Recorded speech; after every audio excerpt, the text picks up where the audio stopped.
We're really delighted to have Tom Jessen here, to have his work here, and to have him here.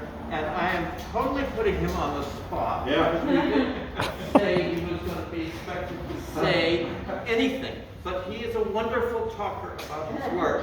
And so, take it away, Tom. I think what he meant is like, I won't shut up. We'll tell you to shut up. It comes to that. Good, just like give me the signal. All right, so all of this work that you see here, like other than this one over here, is from the last couple of years. I'm trying to remember how it all got started. I think it was simply just something to do with materials at first. I did a piece where I took fencing, like that you would see. I had a roll of fencing that was leaning up against my barn from the previous owners for a very long time. And I didn't know what to do with it, and I just kept it there for a long time. And then something tripped my imagination, and I thought, oh, I'm going to paint that thing. And so I started to paint it. I was thinking about, you know, like the fence was like a grid, and so I was thinking about that. But the other part of that was the way that the enamel was sitting on the metal. That's it. That was kind of it. And that spurred me on to start thinking of, like, looking at other metal objects. And so all of this was like, all right, stuff around you. Just whatever's around you. Just use everything.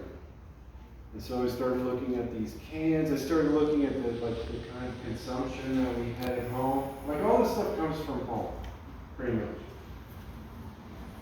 That's a shit ton of tuna right there. And that's a whole lot of black beans. And then that stuff down there comes from my family as well. And that's, you know, laundry detergent bottles. And it's all number 2 stuff. And I just started pulling it, you know, saving it. And it just prompted me to start looking at things differently. And like noticing like what's in those cans, like that little geometry. This thing, this piece here with the tin cans of string didn't start off this way. A lot of times I just start making something, and I don't necessarily have a plan in mind. I don't really know the way that it's gonna go. And so with this, I originally thought that these were just gonna be pillars, like these cans were gonna be stacked on top of each other like lots. And then this idea sort of just presented itself, and I was like, oh, that's what this is, you know. And it started off kind of slow, and I'm still collecting these things. The interesting thing about collecting things about the things that you consume, the question is, when the hell do you stop, right? When does this stop? I don't even know really what the answer is to that. With all of these things.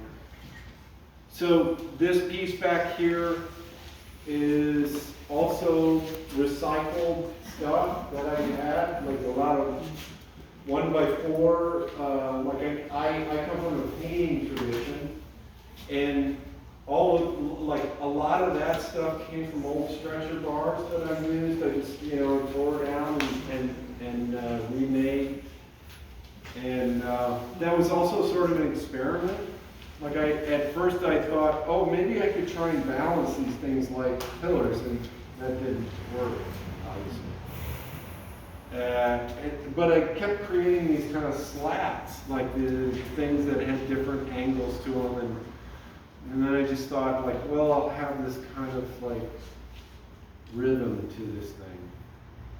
And the other thing to mention about some of this work, this one, the tuna cans, the wood piece over here, some of the textile pieces, the piece that's going to go back over here, and the piece that's going to go around the corner is that I started, a long time ago, I started seeing this connection between